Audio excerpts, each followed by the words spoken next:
Okay, so in this, this is sort of a second part, but I've added a bunch of color down here at the bottom, you'll see. And what I'm doing is I'm mimicking that, that darkest dark area down at the bottom here. So you see we're doing one color, right?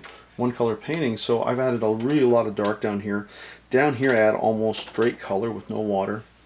And I slowly added more color. And you can use your brush strokes. You can do the brush strokes any way you like here. I like to kind of be a little more freer and quick with my brush strokes. It's very dark as I went up to the top here. Again, it's one color. We're not using dark, right? So our darkest dark is as dark as this blue can be. And it gets up to the top of this. We have our light area that we did before. And then we'll add our sort of mid-tone area here in the middle. And I'm going to use my filbert again.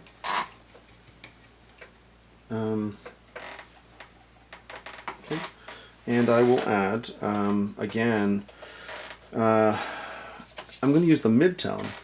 I don't want it to be as dark, so I'm going to add a little bit more water. And I'm going to make sure it's lighter than this area, but darker than that area, because we're doing this top area, right?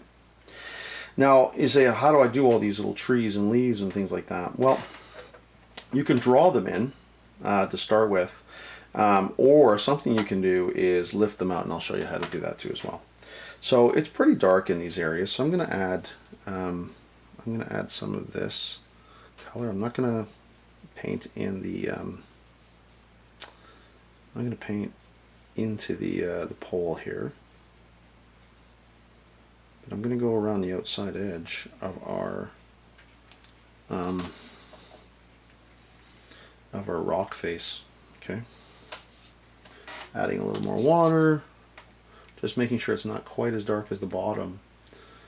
And you'll see that I've kind of come up there, right? So now you can start to see, you know, the shape of the rock formation and how it's all, you know, how it's coming together. I've added it in here like this, so I haven't added all those little trees and things like that in there yet. Now there's a darker area somewhere, if you see in here, it's a little darker, so I'm going to add a little more blue in there. Okay, I'm just going to add a little bit more. Now it's still wet, and you'll notice as I added the wet color into this wet area, it starts to spill together, right? So I can start to do that and sort of mimic, you know, the tree branches and stuff like that that's back there. Basically what I'm doing is I'm mimicking the shadow areas and leaving the white areas, or sorry, the areas that are left behind as sort of almost like the trees. Again, adding a little more color. Again, we're not trying to create something that's super realistic, right? We're just trying to create something that's somewhat impressionistic. I'll add a little more darker area into here. Okay, all right. And so now you can start to see it kind of come out a little bit, right? Now there's a darker area up in here I want to kind of make sure we get. Okay. All right.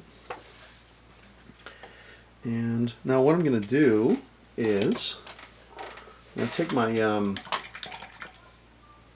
take this brush here, the rounded brush, and so I'm going to wait for things to dry here a little bit, okay? And once things are dry, I can actually kind of go back in here.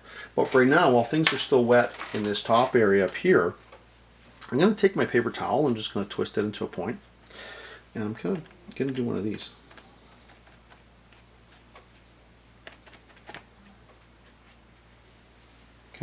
And what that's going to do is just simulate some of the trees there in the top, all right?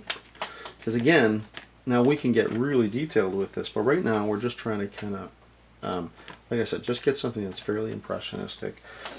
We'll wait for that to dry, and then we'll come back and then we'll add a few more details, and that will give us a one color painting. Very basic at the start. And I'll wait for this to dry, and I'll be right back.